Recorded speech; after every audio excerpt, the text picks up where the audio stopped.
Assalamualaikum warahmatullahi wabarakatuh. Bismillah, alhamdulillah.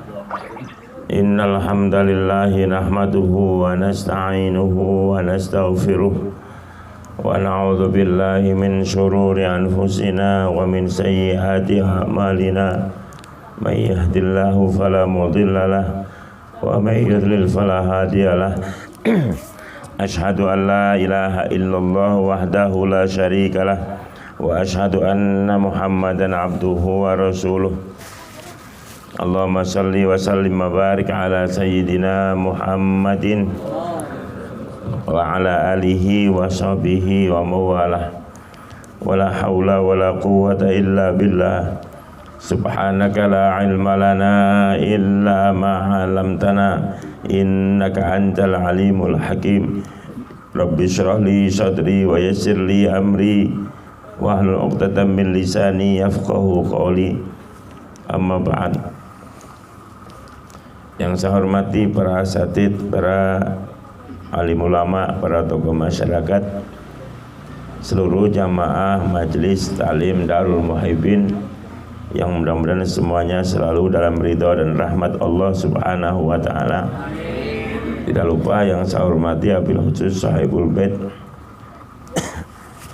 Bapak Syukri, yang malam ini mengundang kita, pengajian kita ngaji sekaligus mengenang 40 hari berpulangnya ke rahmatullah istri beliau almarhumah Ibu Hajah Nani Heryani ya.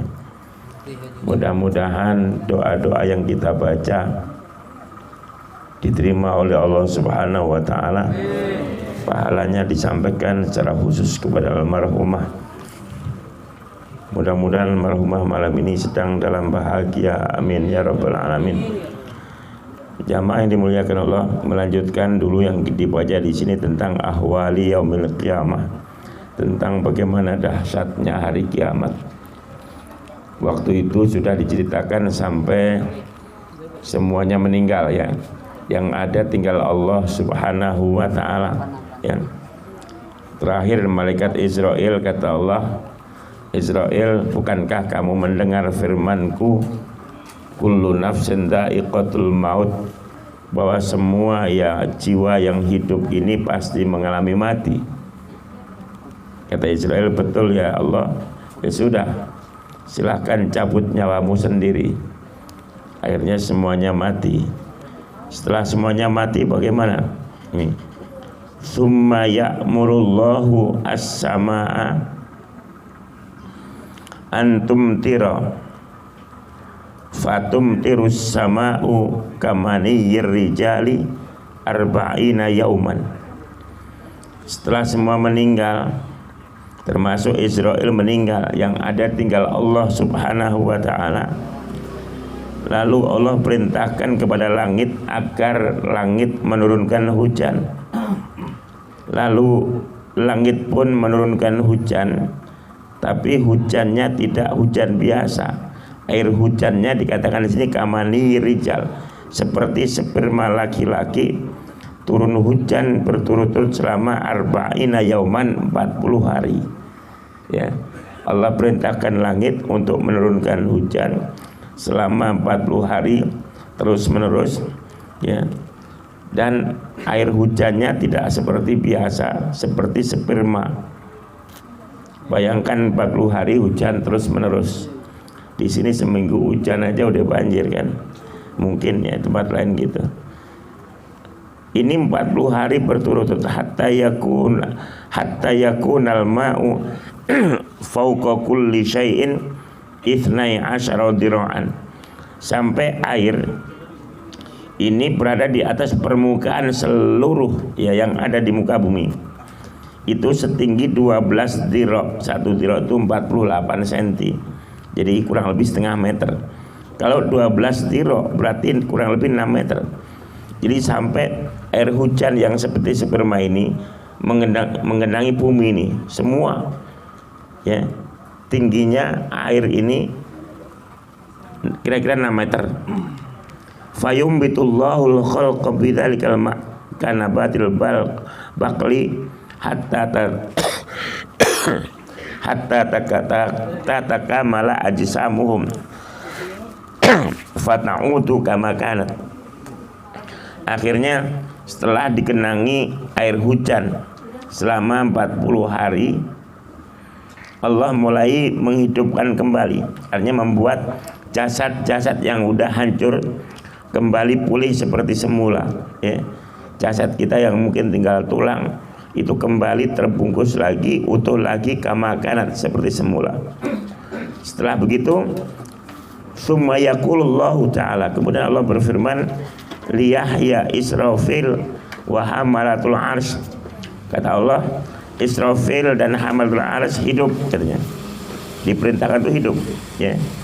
Fayahyauna bi amrillah, kemudian malaikat Israfil dan malaikat penyangga arsy ini hidup bi amrillahi, atas perintah Allah.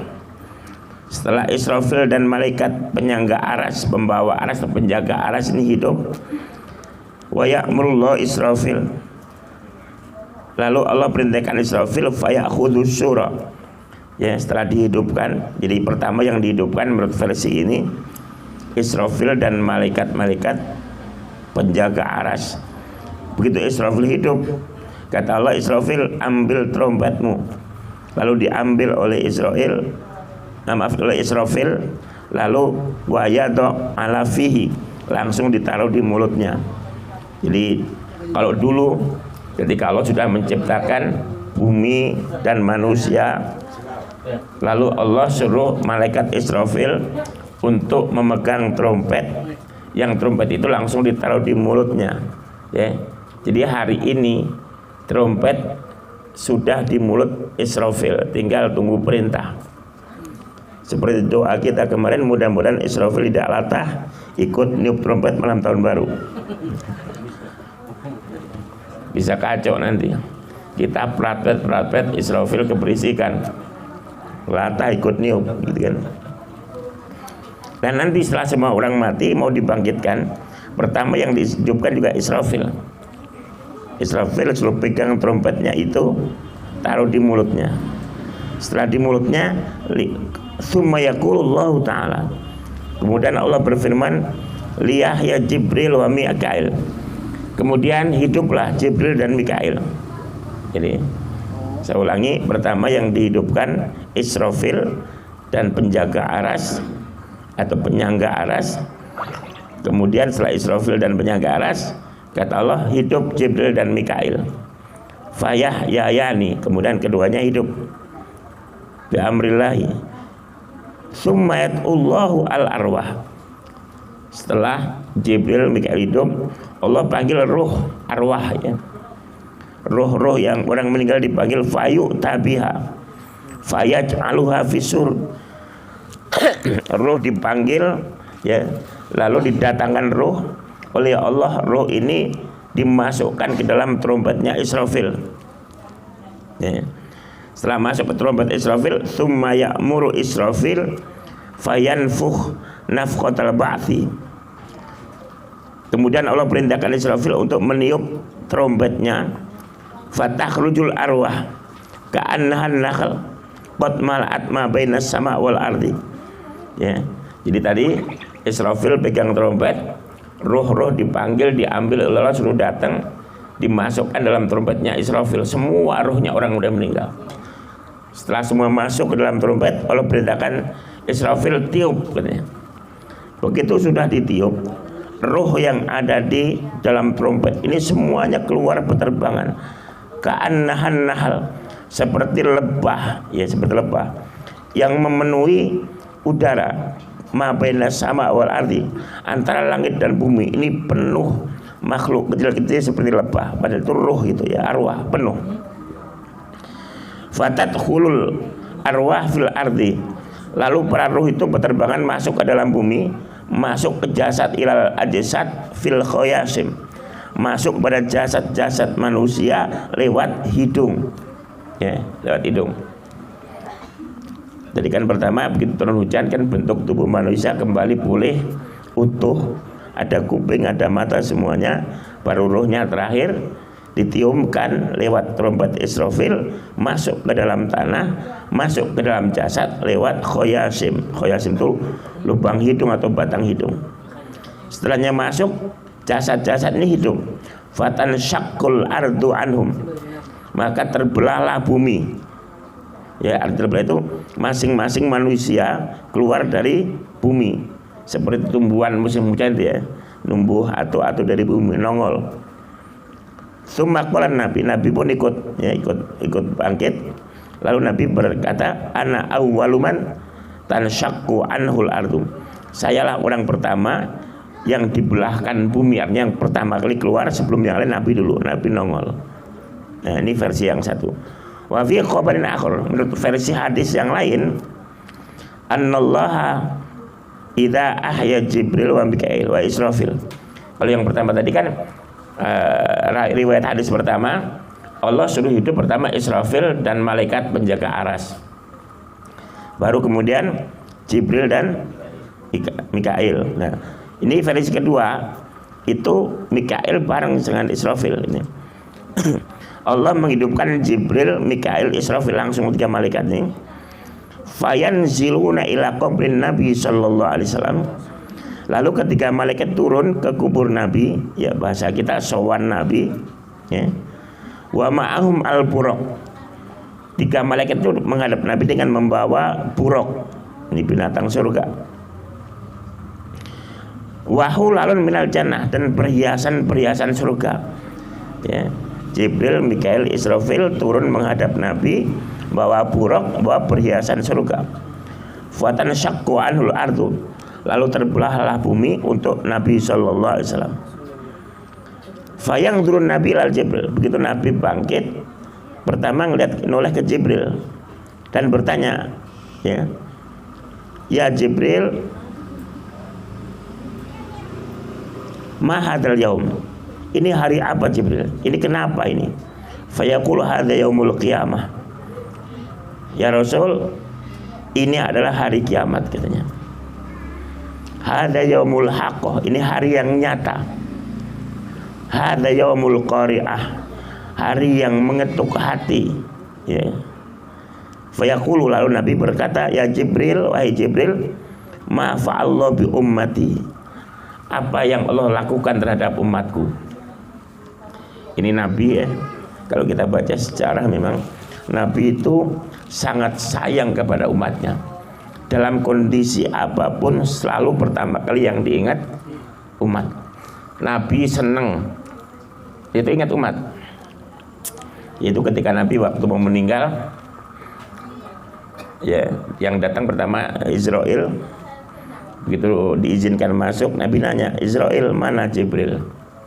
Jibril di langit katanya, mempersiapkan pagar betis para malaikat untuk menyambutmu katanya. Panggil, turunlah Jibril. Jibril, nanti kalau saya mati, apa yang Allah akan lakukan kepada saya dan umat saya? Pertama Jibril menyampaikan, ya Muhammad, ya Habibi, wahai kekasihku, saya pernah mendengar Allah subhanahu wa ta'ala berfirman bahwa pintu surga semuanya saat ini sudah dibuka. Ya, pintu surga sudah dibuka. Dapat gambar ini, kabar ini, baginda Nabi tidak kelihatan senang. Muka Nabi masih sama seperti ketika belum dijawab tadi. Ketika nanya bagaimana, apa yang akan dilakukan oleh Allah kalau saya sudah mati, dikasih tahu surga pintunya semua dibuka, itu Nabi nggak kelihatan girang. Sampai si Jibril nanya, ya Muhammad, ya Habib, wahai kekasihku, apakah berita yang barusan saya sampaikan belum cukup menggembirakan? Kenapa wajahmu masih kelihatan merenung gitu kan, kelihatan susah? Apa yang Nabi sampaikan? Ya Jibril, itu kan untuk aku. Bagaimana umatku? Itu Nabi dikasih enak itu, ingat. Lalu jawab, wahai Muhammad, jangan takut. Allah berfirman bahwa surga haram dimasukin siapapun sebelum engkau dan umatmu ada di dalam. Artinya apa? Luar biasa. Kita beruntung jadi umat Muhammad, umat yang belakangan tapi masuk surga duluan karena barokah dan syafaat Nabi Sallallahu Alaihi Wasallam. Itu Nabi enak ingat umat. Kalau kita gini, ada yang bawain durian, mudah-mudahan gak ada yang tahu. Ya. Kita lagi punya duit banyak, mudah-mudahan gak ada yang tahu. Takut pada minjam. Nabi enggak, Nabi senang ingat umat. Nabi lagi susah ingat umat juga. Tapi ingatnya apa? Nabi berharap mudah-mudahan umatku enggak pernah ngalami seperti yang aku alami. Persisnya ketika Nabi mau rohnya dicabut oleh Israel. Waktu itu ada Jibril di situ. Ya, ketika Nabi mau meninggal yang nungguin Jibril. Di samping Nabi ada mangkok berisi air. Lalu tangan Nabi beliau celupin di mangkok itu lalu sambil ngusap muka. Nabi berkata, ya Jibril, ma'asyadda mararatal maut. Jibril, alangkah sakitnya sakaratul maut ini. Mendengar itu Jibril langsung buang muka. Nabi bertanya, ya Jibril karih tan nadhar ilayya. Jibril, kenapa buang muka? Kamu benci lihat aku. Jibril menjawab, ya Habibi, man tastati'u nafsuhu yang dura ilaika wa anta tu'alid sakaratil maut. Wahai kekasihku Muhammad, siapa yang tega melihat engkau padahal engkau sedang mengalami sakaratul maut? Artinya apa? Dialog ini Jibril mengiyakan bahwa sakaratul maut itu luar biasa sakit sampai Jibril nggak tega melihat Nabi saat mengalami sakaratul maut. Apa doa Nabi ketika sakit? Ya Allah, kalau boleh biarlah sakaratul maut umatku semua berikan saya. Biarlah nanti umatku nanti kalau sakit kalau mati nggak ngalami sakit seperti saya. Ya, tapi kan memang ini takdir Allah, jadi nggak bisa. Ya, walaupun Nabi minta tetap umatnya ngalami sakaratul maut. Tapi bagaimanapun ya, Nabi menunjukkan bagaimana sikap Nabi begitu sayang kepada umatnya. Kalau boleh ya Rabb, biarlah umatku nggak ada yang ngalami sakaratul maut. Semua jatah sakaratul maut umatku berikan kepada saya, biar saya yang nanggung. Nah, ini baru pemimpin nih ya. Kalau sengsara jadi pemimpin yang begitu, kalau ada pembagian sembako ngambilnya belakangan. Ini enggak, ini yang bagi sembako ngambil duluan, milih lagi. Pembagian daging kurban belakangan. Kalau ada sisa syukur enggak, ya sudah. Itu pemimpin. Kayak Nabi selalu mendahulukan umat. Saking hebatnya Nabi itu enggak ada rasa benci kepada siapapun. Meskipun Nabi dibenci pada banyak orang, Nabi enggak membenci siapapun. Bahkan kepada orang yang nyolong sendal Nabi pernah sendalnya dicolong orang. Padahal Nabi itu sendal satu-satunya, itu nggak ada lagi, nyeker Nabi. Apa doa Nabi? Ya Allah, kalau yang nyolong sendal ini orang yang benar-benar butuh, ya Allah. Mungkin dia anaknya lapar, keluarganya lapar. Ya Allah, mudah-mudahan sendal itu kalau dijual laku membawa berkah buat keluarga. Tapi ya Allah, kalau memang dia sebenarnya nggak butuh, cuma iseng, mudah-mudahan itu dosa terakhir yang dia lakukan. Ada nggak subah serapah di sini? Bangsat lu nyolong sendal gua lu, anjing lu. Ada nggak? Nggak ada. Padahal Nabi itu kan ayatnya apa? Asyidda'u 'alal kufar ruhama'u. Nabi itu galak sama orang kafir. Saya yakin yang nyolong orang kafir ini. Nabi ini kan keluaran orang mukmin itu katanya orang yang bersama Nabi asyidda 'alal kufar. Ya, keras terhadap orang kafir. Maksud keras di sini di mana? Apa kita ketemu orang kafir kita tonjok? Ngelihat gereja kita bakar? Kalau memang seperti itu berarti nggak sama dengan pemahaman Nabi. Nabi orang yang paling paham dengan Al-Quran. Mana asyidda 'alal kufar, kalau memang maknanya itu mukulin orang kafir, ya, menghalalkan darah orang kafir, membakar gereja orang kafir, membakar rumah orang kafir, pasti Nabi contohkan. Tapi cari hadisnya, nggak ada. Ya, Nabi kalau ngeliat orang dosa itu pikirannya Ya Allah, mudah-mudahan dia tobat. Ya. Mudah-mudahan masuk Islam ya Allah, didoakan. Mudah-mudahan kasih hidayah. Ketika di Taif, Nabi dilemparin batu, jadi sampai berdarah-darah. Jibril nawarin, Muhammad mau diapain orang Taif? Mau dimusnahkan semua, dihabisin katanya. Apa kata Nabi? Jangan. Saya mesti berharap mereka dapat hidayah, dia masuk Islam. Kalau dia nggak masuk Islam, saya berharap keturunannya masuk Islam. Kalau orang Taif kamu habisin, berarti di Taif nggak ada orang yang saya berharap untuk masuk Islam. Jangan.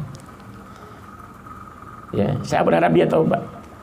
Kalaupun dia nggak taubat juga, akhirnya harus disiksa. Biarlah Allah yang menyiksa, bukan kita. Ini banyak orang yang berbuat atas nama Allah, ya, merasa bela agama. Orang kafir dipukulin, tempat maksiat dihancurin atas nama agama, atas nama Allah. Agama mana? Nggak ada contohnya. Ya. Jadi Nabi itu ada orang Yahudi kelaparan disuapin. Padahal yang nyuapin ngatain Nabi itu, lu hati-hati yo sama Muhammad lu ya. Padahal yang nyuapin Nabi Muhammad.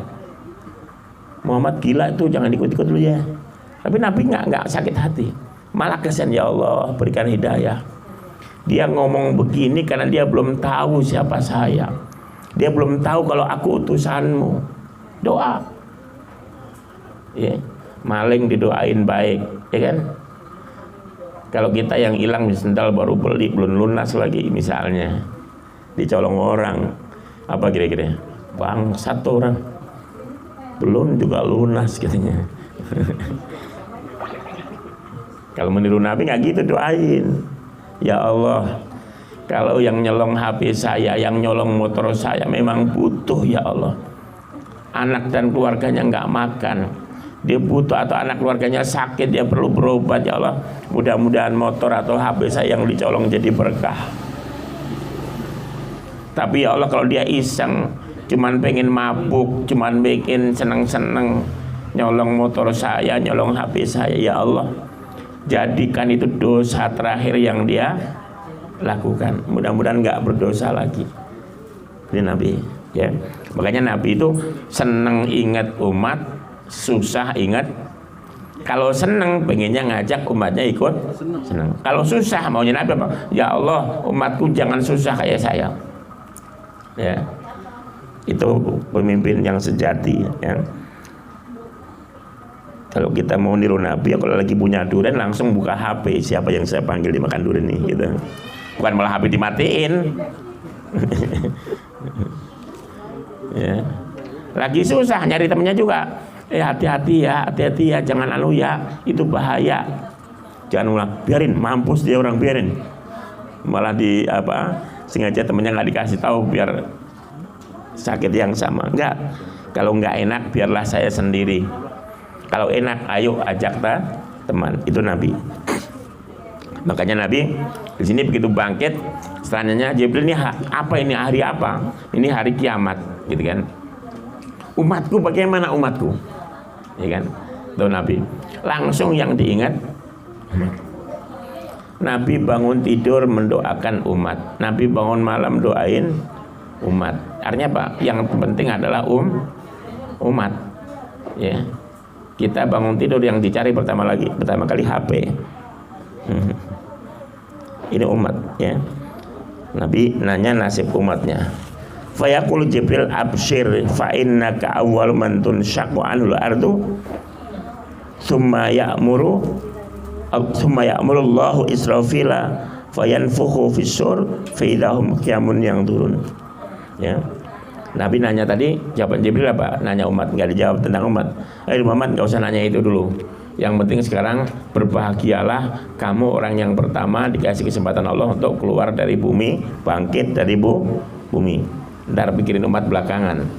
Ini cuma mau menggambarkan bahwa Nabi itu luar biasa. Begitu bangun yang diingat nasib umatnya bagaimana, gitu kan. Setelah itu Allah perintahkan Israfil untuk meniup. Setelah ditiup, faidahum qiyamun yang turun, semuanya bangkit dari kubur, semuanya menanti. Ya, berikutnya nanti akan dikirim ke padang mahsyar. Ya, di padang mahsyar nanti orang semuanya ya akan ya berapa lama? Dikatakan miqdar sab'ina aman, selama 70 tahun kurang lebih. Itu matahari nggak kenal malam. Ya, matahari di atas kepala kita, ada yang mengatakan cuma sejengkal jaraknya dari kepala kita.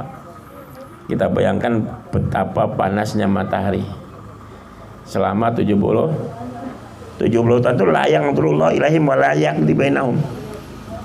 70 tahun itu Allah biarkan. Jadi Allah cuekin, Allah nggak melihat, Allah nggak memberi keputusan apa-apa. Sampai saya baca di buku yang lain tuh, sampai ada orang yang karena tersiksa kepanasan 70 tahun itu sampai ngomong gini, ya Allah, kita mau diapain ini sebenarnya? Sudah lama ini didiemin, ya nggak ada yang tahu ini mau diapain kita gitu loh. Nggak ada yang tahu, semuanya bingung. Tentu kecuali orang-orang yang amalnya baik ya nih.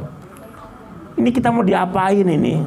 Dipanggang di terik matahari panas 70 tahun. Sampai ada yang mau, ya Allah, udahlah.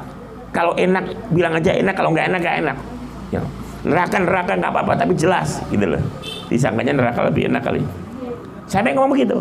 Ya Allah, ini mau diapain kita? Gitu loh.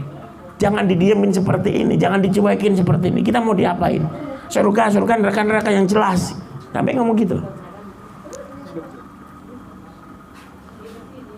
Ya ini pasti ya karena amalnya nggak bagus. Kalau amalnya bagus ya nanti ketika hari di padang mahsyar itu kan akan dinaungi oleh amalnya. Termasuk salah satunya kalau ada pemuda hatinya bergantung kepada masjid, ya 5 waktunya di masjid, gitu kan, itikaf, baca Quran, tahajud, ya termasuk yang akan dinaungi oleh Allah Subhanahu Wa Taala. Itu barangkali mudah-mudahan ada manfaatnya, ya kita bisa meniru akhlak Nabi Sallallahu Alaihi Wasallam. Jadi nanti kalau habis ini ada yang sendalnya hilang, doanya begitu, ya. Tapi mudah-mudahan sendal saya nggak hilang. Itu aja ya. Mudah-mudahan manfaatnya. Sekali lagi mudah-mudahan almarhumah ya diterima amal ibadahnya, diampuni segala dosanya. Doa-doa yang kita panjatkan nanti akan diterima Allah. Termasuk amal soleh yang dilakukan oleh Bapak Supri malam ini, menghidangkan makanan, menyiapkan tempat. Ini sebagai amal soleh yang juga pahalanya mudah-mudahan dikirimkan kepada almarhumah, sehingga almarhumah tersenyum di tempatnya di sana, ya. Sehingga yang mendoakan mudah-mudahan juga dapat ampunan dari Allah Subhanahu Wa Taala. Wallahul muwaffiq ila aqwamit thoriq. Assalamualaikum warahmatullahi wabarakatuh.